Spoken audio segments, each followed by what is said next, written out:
दोस्तों आज मैं एक ऐसी बेहतरीन मराठी मूवी को एक्सप्लेन करने वाला हूँ जिस मूवी का नाम है हलाला। दोस्तों आप लोगों ने ये शब्द कई बार सुना होगा अपने करीबी दोस्तों यारों से, लेकिन इसका असली मतलब आप लोगों को आज अच्छे से समझ आने वाला है कि इस्लाम धर्म में हलाला का असली मतलब क्या है, और साथ ही आप लोगों को इस मूवी से अच्छा सोशल मैसेज भी मिलने वाला है। तो आइए दोस्तों एक्सप्लेन करते हैं इस अवार्ड विनिंग मूवी को। दोस्तों मूवी की शुरुआत में हम कद्दूस नाम के एक आदमी को देख पाते हैं जो कि महाराष्ट्र में अपनी बेगम हलीम के साथ रहता था। अब इसके बाद कहानी 2 साल पहले की दिखाई जाती है, जहां 2 साल पहले कद्दूस ने अपनी पत्नी को तलाक दिया था। लेकिन 2 साल के बाद कद्दूस दोबारा अपनी पत्नी को हासिल करने के लिए हलीम के घर आता है। जब कद्दूस और उसकी पत्नी हलीम की शादी हुई थी तो कद्दूस की माँ हलीम को बहुत टॉर्चर करने लगी। वो बेफजूल में हलीम को गालियां देती रहती थी। अब बेचारा कद्दूस भी अपनी माँ को कुछ नहीं कह सकता था, उल्टा अपनी पत्नी हलीम को समझाती रहता था। इसी दरमियान में एक दिन कद्दूस की माँ हलीम के सर पर जोरदार बर्तन फेंककर मारती है, जिसके कारण हलीम के सर से बहुत सारा खून बहने लगता है। यह देखकर कद्दूस भी अपनी माँ को कुछ भी न कहते हुए अपनी पत्नी को 3 बार तलाक बोल देता है। बाद में कद्दूस हलीम को अपने घर से बाहर लेकर जाता है। इसके बाद हलीम के सर पर मरहम पट्टी करते हुए कहने लगता है कि हलीम मैं तुमसे बहुत प्यार करता हूँ, लेकिन मेरी माँ तुम पर बहुत जुल्म उठाती है। तुमको बचाने के लिए ही मैंने तुमको तलाक दे दिया। कुछ दिनों तक तुम अपने मायके में ही अपनी जिंदगी गुजारो। सारे हालात सही होने के बाद मैं तुमसे दोबारा शादी करके वापस अपना लूंगा। इसी तरह से हलीम को उसके मायके भेजा जाता है। 2 साल के बाद कद्दूस हलीम को लेने के लिए उसके घर आता है। यहाँ पर हमें मालूम चलता है कि कद्दूस की माँ 6 महीने पहले गुजर चुकी होती है, इसलिए कद्दूस हलीम को हासिल करने के लिए दोबारा शादी करने के लिए हलीम के घर पर आता है। अब कद्दूस को देखकर हलीम की माँ और हलीम बहुत खुश होने लगते हैं। हलीम तो यही सोचने लगती है कि मैं दोबारा अपने पति के पास जाऊंगी, हम दोनों हंसी खुशी अपनी जिंदगी गुजारेंगे। लेकिन हलीम के पिता कद्दूस से कहने लगते हैं कि कोई भी मर्द अपनी बीवी को तलाक दे देगा तो दोबारा उससे शादी नहीं कर सकता। अगर वह आदमी अपनी बीवी से शादी करना चाहता है दोबारा तो इस्लाम के रूल्स को फॉलो करना पड़ेगा। कद्दूस कहने लगता है कि दरअसल में हलीम को लीगली डाइवोर्स नहीं दिया, बस 3 बार तलाक तलाक कहकर बोल दिया। हलीम का पिता कहने लगता है कि ठीक है, जो हुआ सो हुआ, मैं इसका समाधान पता करके तुमको बताऊंगा। खैर दूसरे दिन हलीम के पिता एक बालू नाम के अपनी फ्रेंड से मिलने जाते हैं और उसे बताने लगते हैं कि मेरा दामाद द्वारा मेरी बेटी से शादी करना चाहता है, इसका हल क्या है। तो बालू का दोस्त बालू को एक मौलाना के पास लेकर जाता है, इसका हल के बारे में पूछने लगता है। वह मौलाना इनकी सब बात जानने के बाद शौक रह जाता है कि मैंने आज तक ऐसी प्रॉब्लम नहीं देखी। आजकल तो लोग झटके में तलाक बोल देते हैं, लेकिन इस्लाम के हिसाब से यह सरासर गलत है। अगर कोई भी मर्द अपनी औरत को तलाक देना चाहता है तो एक बार तलाक बोलकर 1 महीने की मोहलत देनी होगी और उसी तरह थोड़े पैसे भी देना होगा। अगर इस दरमियान में इन दोनों के बीच समझौता नहीं होता तो बाद में वह मर्द अपनी बीवी को दूसरा तलाक बोल सकता है। लेकिन आजकल के लोग कुछ ही सेकंड्स में तलाक बोल देते हैं। आपके मामले में अगर कद्दूस अपनी बीवी को दोबारा हासिल करना चाहता है तो इस्लाम के हिसाब से पहले हलीम को एक और बंदे से शादी करनी पड़ेगी। हलीम और उसका दूसरा हस्बैंड जिस तरह से हस्बैंड एंड वाइफ की जिंदगी गुजारते हैं वैसे ही गुजारनी होगी। बाद में हलीम का दूसरा पति इस्लाम के हिसाब से हलीम को तलाक देना पड़ेगा। 3 महीने गुजरने के बाद तब जाके हलीम का तलाक मुकम्मल होगा। उसके बाद हलीम दोबारा कद्दूस से शादी कर सकती है। इसी को इस्लाम में हलाला कहते हैं। अगर उस दरमियान में हलीम प्रेग्नेंट होती है तो बच्चा जन्म देने के बाद अपने दूसरे पति से तलाक लेकर अपने पहले पति के पास जाना होगा। सच बताएं तो हलाला के पीछे भी एक रीजन है। इस्लाम में मर्द जब भी चाहे तब अपनी पत्नी को तलाक दे सकते हैं कुछ ही सेकंड में, लेकिन कुछ दिनों बाद वही पति अपनी पत्नी को हासिल करना चाहता है। ऐसे पतियों के लिए हलाला एक पनिशमेंट है, एक सजा है। खैर उसके बाद सारे गांव में इसी के बारे में चर्चा होती रहती है कि आखिरकार कद्दूस और हलीम क्या करेंगे। एक दिन बालू और कुछ बड़े लोग मीटिंग पर बैठते हैं इसके बारे में डिस्कस करने के लिए। इसी मीटिंग के दौरान कद्दूस को हलाला के बारे में बताने लगते हैं। इसके बारे में सुनने के बाद कद्दूस शौक में रह जाता है। इसको पसंद नहीं आता कि हलीम दूसरे बंदे से शादी करे, क्योंकि कद्दूस हलीम से बहुत प्यार करते रहता है। गाँव वाले कद्दूस को समझाने लगते हैं कि तुमने तो उस वक्त अपनी मनमानी से हलीम को तलाक दे दिया, लेकिन हमारे इस्लाम में कुछ रूल्स एंड रेगुलेशन है, हमें उसको फॉलो करना पड़ेगा। अब हलीम को हलाला करना ही पड़ेगा। हलीम का पिता बालू से कहने लगता है कि अब मैं दोबारा अपनी बेटी की शादी नहीं कर सकता, ऑलरेडी मेरी 2 और बेटियां हैं, उनकी भी शादी करनी है। गांव वाले बालू से कहने लगते हैं तुम फिक्र मत करो, हम सारे गांव वाले तुम्हारी मदद करेंगे। इसी में कद्दूस हलीम से पूछने लगता है क्या तुमको यह हलाला मंजूर है। हलीम कहने लगती है कि मुझे इसके बारे में कुछ भी नहीं पता, कि मैं बस एक ही चीज चाहती हूँ, आपके साथ जिंदगी गुजारना। जिस पर कद्दूस भी इसके लिए राजी हो जाता है। उसके बाद अब यहाँ पर सवाल यह पैदा होता है कि हलीम के साथ शादी कौन करेगा, और वो भी 3 महीने के लिए। उसके बाद कद्दूस अपने बेस्ट फ्रेंड के पास जाकर यही बात करने लगता है कि अभी के अभी ऐसा लड़का कहाँ पर मिलेगा। अगर उस लड़के ने हलीम से शादी करके बाद में तलाक देने से मना कर दिया तो या तो फिर हलीम उस बंदे को चाहने लगी तो मेरी जिंदगी तो बर्बाद हो जाएगी। कद्दूस का फ्रेंड कहने लगता है अरे यार ऐसे मत सोचो, हलीम तुमसे बहुत प्यार करती है, जल्द से जल्द हलीम दोबारा तुम्हारी जिंदगी में आ जाएगी, इसके बारे में सोचना ही बंद कर दो। दूसरी तरफ सरपंच और कुछ गाँव वाले बालू के पास जाकर अगर यही बात पूछने लगते हैं क्या हलीम के लिए लिए कोई लड़का मिला। बालू उदासी से यही कहने लगता है, नहीं अभी तक कोई नहीं मिला। सरपंच बालू को यही आइडिया देने लगता है कि हम हलीम की शादी मौलाना से कर देंगे। इस गाँव में उनके अलावा ईमान वाले और कौन है, हम सारे लोग मौलाना के पास जाकर उनको मनवाएंगे। इस तरह से सारे लोग मिलकर मौलाना के पास जाकर इनकी बात को समझाने लगते हैं कि आपको हलीम से शादी करनी होगी, 3 महीनों के बाद दोबारा उसको तलाक दे देना होगा। तो फाइनली मौलाना इसके लिए मान जाता है। खैर दूसरे दिन शादी के काम स्टार्ट होने लगते हैं। बेचारा कद्दूस भी शादी के कामों में हाथ बटाने लगता है। इसी दरमियान में हलीम कद्दूस से कहने लगती है कि मैं कैसे किसी दूसरे बंदे के साथ अपना बिस्तर शेयर कर सकती हूँ। इस तरह से दुखी होने लगती है। कद्दूस हलीम को समझाने लगती है अगर हम दोनों को दोबारा मिलना होगा तो या तुमको करना ही पड़ेगा। खैर उसके बाद हलीम और उस मौलाना की शादी हो जाती है और रूल्स के हिसाब से हलीम उस मौलाना के घर चली जाती है। अब पहली रात का दिन था। मौलाना हलीम से कहने लगता है कि अगर तुमको हलाला पूरा करना होगा तो हम दोनों को स्वागत मनानी पड़ेगी। अब बेचारी हलीम भी मजबूर होती है। दूसरी तरफ कद्दूस भी अपने आप पे बहुत दुखी होने लगता है। इसको यह बात हजम नहीं होती कि इसकी बीवी किसी दूसरे बंदे के साथ रात गुजार रही है। सुबह होने के बाद मौलाना के घर में काम करने वाली बंदी हलीम के पास आकर यही कहने लगती है कि बेटा तुम घबराओ मत, मौलाना बहुत अच्छे इंसान हैं, वो तुमको तकलीफ नहीं देंगे। इस तरह से देखते ही देखते 1 महीना गुजर जाता है। 1 महीने के बाद एक औरत हलीम को प्रेगनेंसी चेक कराने लगती है। बाहर आकर सारे गाँव वाले यही बात करने लगते हैं कि हलीम प्रेग्नेंट नहीं है। यह जानने के बाद वह मौलाना सारे गाँव वालों के सामने हलीम को एक बार तलाक बोलता है। यह सुनने के बाद हलीम और कद्दूस बहुत खुश होने लगते हैं कि हलाला का एक पड़ाव पूरा हो गया, अब बस 2 और महीने की बात है। खैर उसके बाद जैसे जैसे दिन गुजरने लगते हैं मौलाना अपनी बीवी के रिलेटेड सारे फर्ज को निभाते रहता है। मौलाना की केयरिंग को देखकर हलीम धीरे धीरे मौलाना को लाइक करने लगती है। कल तक हलीम इस घर को अपना घर नहीं समझती थी। 1 महीने के बाद हलीम को ऐसा फील होने लगता है कि वो अपने घर में ही है। गाँव में काफी सारे लोग इस मौलाना की बहुत तारीफ करते रहते हैं। कोई भी प्रॉब्लम्स हो इस मौलाना के पास आकर सॉल्यूशन पूछते रहते हैं। कई दूर दूर से लोग आते हैं इस मौलाना से मिलने के लिए। यह देखकर हलीम और थोड़ा मौलाना से इम्प्रेस हो जाती है। धीरे धीरे मौलाना की तरफ अट्रैक्ट होने लगती है। इसी दरमियान में मौलाना भी हलीम से प्यार करने लगा। ये दोनों अपनी पसंद के हिसाब से काम फार्म भी करने लगते हैं। इस तरह से देखते ही देखते 2nd महीना भी गुजर जाता है। दोबारा एक औरत हलीम की प्रेगनेंसी टेस्ट करके गाँव वालों के सामने आकर ये बात कहने लगती है कि हलीम प्रेग्नेंट नहीं है। उसके बाद दोबारा मौलाना सारे गाँव वालों के सामने हलीम को दूसरी बार तलाक बोलता है। यह सुनने के बाद कद्दूस बहुत खुश होने लगता है कि 2nd महीना में गुजर गया। लेकिन इस बार हलीम खुश नहीं नजर आती। मुरझाया हुआ चेहरा लेकर चुपचाप अपने घर के अंदर चली जाती है। यह देखकर कद्दूस को थोड़ा शक होने लगता है, लेकिन उसी तरह यह खुश भी होता है कि बस 1 महीना और उसके बाद में और हलीम एक साथ एक घर में हंसी खुशी हलीम को वापस घर लाने के लिए अभी के अभी तैयारी करना शुरू कर देता है। खैर एक दिन हलीम के पास उसकी 2 बहनें आती हैं इससे मिलने के लिए। अपनी दोनों बहनों को देखकर हलीम अपने हस्बैंड मतलब मौलाना के बारे में ही बात करती रहती है कि मौलाना इसकी कितनी केयरिंग करते हैं, कितना प्यार जताते हैं। बड़ी बहन को समझ में आ जाता है कि हलीम मौलाना से प्यार करती है। खैर दूसरे दिन मौलाना हलीम के लिए एक नई साड़ी लाता है। इस तरह से दिन व दिन हलीम के ऊपर और प्यार जताने लगता है। खैर कुछ दिनों बाद मौलाना हलीम से कहने लगता है कि कल मैं तुमको आखिरी बार तलाक बोलने वाला हूँ, कल हम दोनों का आखिरी दिन है। तभी हलीम कहने लगती है कि प्लीज ऐसा मत करिए, मैं आपसे बहुत प्यार करती हूँ, मैं आप ही के साथ जिंदगी गुजारना चाहती हूँ। मौलाना भी यही कहने लगता है कि मुझे भी तुम बहुत पसंद हो, लेकिन मैंने तुम्हारे पिताजी और कद्दूस को गाँव वालों के सामने अपनी जुबान दी है कि मैं किसी भी हालत में अपनी जुबान से मुकर नहीं सकता। खैर दूसरे दिन यह औरत दोबारा हलीम की प्रेगनेंसी टेस्ट करने लगती है। पता चलता है कि हलीम प्रेग्नेंट नहीं है।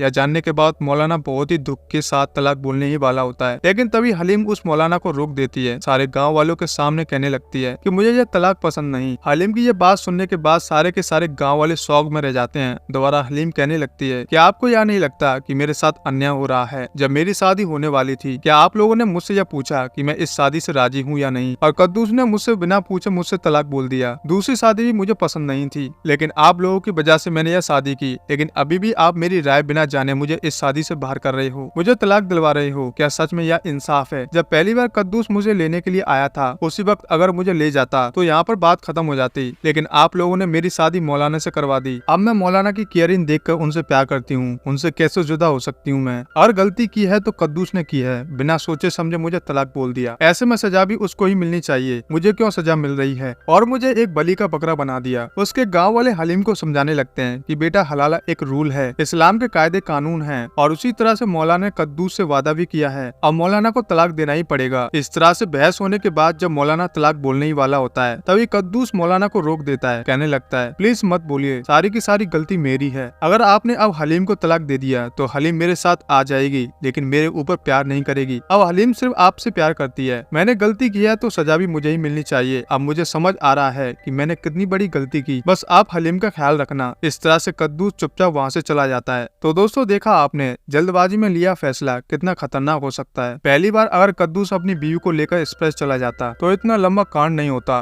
लेकिन कद्दूस ने बिना अपनी बीवी की राय जाने उसको तलाक बोल दिया, वो भी झटके में। इस्लाम के खिलाफ दूसरी शादी होने के बाद जब मौलाना हलीम की केयरिंग करने लगा तो हलीम मौलाना से प्यार करने लगी, और प्यार होता भी क्यों नहीं, क्योंकि ये एक ह्यूमन नेचर है। और इसी के साथ इस अवार्ड विनिंग मूवी की कहानी यहीं पर समाप्त होती है। तो दोस्तों मैं उम्मीद करता हूँ आप लोगों को इस मूवी की कहानी काफी पसंद आई होगी, और इसी बात के लिए आप हमारे चैनल को सब्सक्राइब करना, और वीडियो पसंद आए तो प्लीज लाइक भी कीजिएगा। तो फिर मिलते हैं दोस्तों एक और बेहतरीन मास्टरपीस मूवी के साथ। तब तक के लिए आप हमारे चैनल को जरूर सब्सक्राइब कीजिएगा। जय हिंद दोस्तों।